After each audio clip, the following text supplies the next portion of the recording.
Hello friends, இன்றைக்கி நம்ம சேனலில் என்னோடய ஸ்டைலில் வெஜ் பிரியாணி செய்கிறேன். நீங்களும் இதே மெத்தடில் செஞ்சு பாருங்கள். நீங்கள் பிகினர்ஸாக இருந்தாலும் பிரியாணி கொஞ்சமும் அடிப்பிடிக்காமல் குலையாமல் வரும். வாங்க எப்படி பண்ணுறதுன்னு பார்க்கலாம். பிரியாணிக்காக நான் சீரக சம்பா அரிசி எடுத்திருக்கேன். இதை அரை மணி நேரம் ஊற வச்சு வச்சுருக்கேன். இஞ்சி, அதை விட ஒரு மடங்கு அதிகமாக பூண்டு, அதே அளவு வெங்காயம், ஃப்ளேவருக்காக ஒரே ஒரு பச்சை மிளகாய், இதை நைஸாக அரைச்சி வச்சுக்கலாம். ஒரு குக்கரில் இல்லை அடிகனமான பாத்திரத்தில் ஒரு 3 ஸ்பூன் எண்ணெய் ஊற்றிக்கங்க. எண்ணெய் காஞ்சதும் பிரியாணி தாளிப்புக்கு பொருட்களை சேர்த்திக்கலாம்.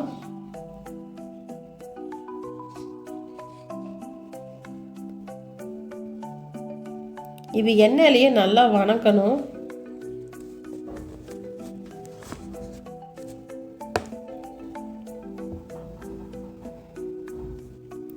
இதில் பொடியாக நறுக்குன பெரிய வெங்காயத்தை சேர்த்திக்கலாம். வெங்காயம் நல்லா கலர் மாறுற வரைக்கும் வதக்கணும். அதில் தான் பிரியாணியோட ஃப்ளேவரே நல்லாயிருக்கும். பாருங்கள், இந்த அளவுக்கு வதங்கணும். நல்லா கலர் மாறிடுச்சு பாருங்கள்.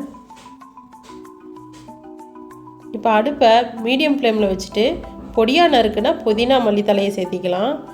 இதை 1 நிமிஷத்துக்கு எண்ணெயில் வதக்கி விடுங்க. நல்லா இதோட ஃப்ளேவர் பிரியாணியில் நல்லா இறங்கும். பிரியாணி இன்னும் டேஸ்ட்டாக இருக்கும்.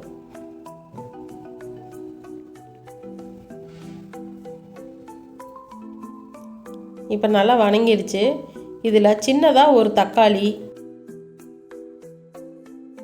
இதில் அரைச்சி வச்ச இஞ்சி பூண்டு பேஸ்ட்டை சேர்த்திக்கலாம். இதை நல்லா பச்சை வாசனை போகிற வரைக்கும் வதக்கணும். அதாவது இஞ்சி பூண்டு நல்லா வெந்து அதில் எண்ணெய் பிரிஞ்சு வரணும். அதுதான் பக்குவம். இதை நல்லா வதக்கிக்கங்க. இங்கே பாருங்கள், எண்ணெய் பிரிஞ்சு வருது. இந்த அளவுக்கு வதக்கணும். இதில் அரை ஸ்பூன் மிளகாத்தூள் சேர்த்திக்கங்க. 2 ஸ்பூன் பிரியாணி மசாலா சேர்த்திக்கங்க.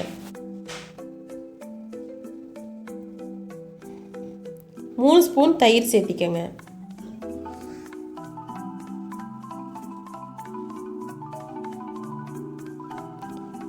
இதை நல்லா வதக்கி விடுங்க. இதை நல்லா வதக்கிக்கங்க. எண்ணெயிலேயே இது நல்லா வதங்கணும். அப்போ தான் பிரியாணிக்கு ஒரு நல்ல கலர் கிடைக்கும்.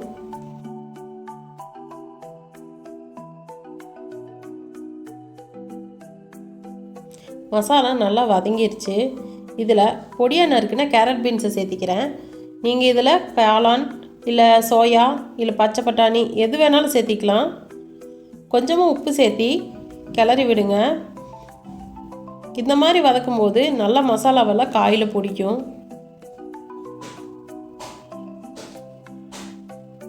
ஒரு 1 நிமிஷத்துக்கு கலந்து விடுங்க. இப்போ காய் நல்லா மசாலாவோட ஒன்றா சேர்ந்து வந்துருச்சு. இதில் ஊற வச்ச அரிசி சேர்த்திக்கலாம். அரிசி ஊற வச்ச தண்ணியை தனியாக எடுத்து வச்சுக்கோங்க.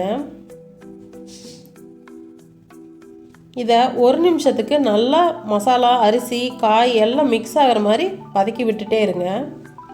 இப்போ நல்லா மிக்ஸ் ஆயிடுச்சு. நான் இந்த கிளாஸில் 2 கிளாஸ் அரிசி எடுத்திருக்கேன். 2 கிளாஸ்க்கு 4 கிளாஸ் தண்ணி எடுக்க போகிறேன். அரிசி ஊற வச்ச தண்ணியவே எடுத்துக்கிறேன். 10ஆவதுக்கு வெறும் தண்ணி சேர்த்திக்கலாம்.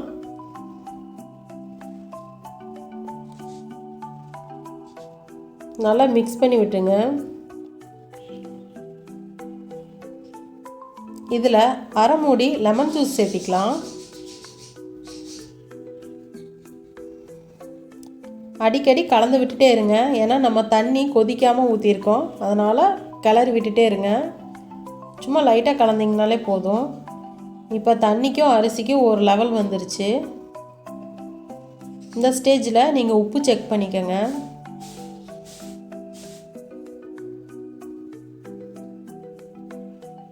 இப்போ கரெக்டாக இருக்குது.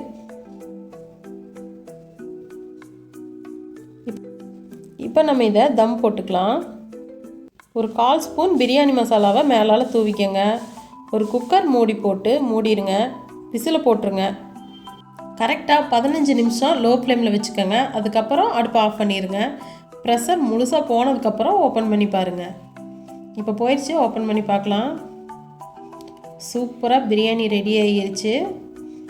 இதில் 2 ஸ்பூன் நெய் ஊற்றிக்கலாம்.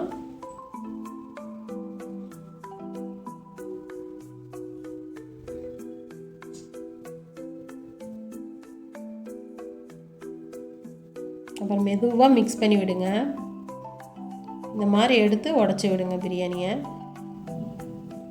அருமையாக உதிரியாக ரெடி ஆயிடுச்சு. கொஞ்சம் கூடி அடி பிடிக்கல. நீங்களும் இதே மெத்தடில் செஞ்சு பாருங்கள். எப்படி இருந்துச்சுன்னு கமெண்ட்டில் சொல்லுங்கள். உங்களுக்கு இந்த வீடியோ பிடிச்சிருந்தா லைக் பண்ணுங்கள், ஷேர் பண்ணுங்கள். மறக்காமல் நம்ம சேனலை சப்ஸ்கிரைப் பண்ணி சப்போர்ட் பண்ணுங்கள். தேங்க்ஸ் ஃபார் வாட்சிங்.